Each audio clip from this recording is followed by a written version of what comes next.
लोकसभा निवडणुकीच्या निकालाआधीच महायुतीतली अंतर्गत खदखद ही आता चव्हाट्यावर आलेली आहे। कारण मावळ लोकसभेत अजित पवारांच्या राष्ट्रवादीने आपला 100% प्रचार केला नसल्याची खंत श्रीरंग बारणे यांनी बोलून दाखवली। प्रचार न करणाऱ्या राष्ट्रवादीच्या नेत्यांची नावे अजित पवारांकडे दिल्याचंही बारणे म्हणाले। खासदार बारणेंचा हा दावा अजितदादांच्या राष्ट्रवादीचे आमदार सुनील शेळके यांनी फेटाळला। अपयश लपवण्यासाठी बारणे आरोप करत असल्याचं शेळके म्हणाले।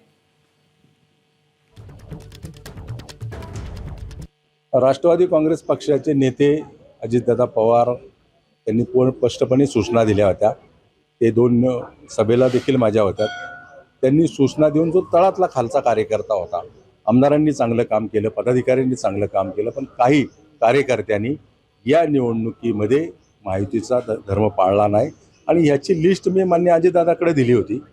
या संदर्भामध्ये काही कार्यकर्त्यांनी काम केलं नाही, परंतु 100% जर कार्यकर्त्यांनी काम केलं असतं तर समोरच्या उमेदवाराचं डिपॉझिट देखील राहिलं नसतं। जर कुणावरती आरोप करायचे किंवा त्याचं अपयश लपवायचं तर हे राष्ट्रवादीच्या कार्यकर्त्यावरती किंवा पदाधिकाऱ्यावरती खापर मारण्याचं काम बारणे आप्पांनी करू नये, जेणेकरून आपलं अपयश किंवा आपली नाराजी ही मतदारांमध्ये होती ही आपल्याला मान्य करावी लागेल। परंतु तरी देखील राष्ट्रवादी काँग्रेस पक्षाने झोकून काम केले ही देखील आपण लक्षात ठेवलं पाहिजे। एबीपी माझा, उघडा डोळे बघा नीट।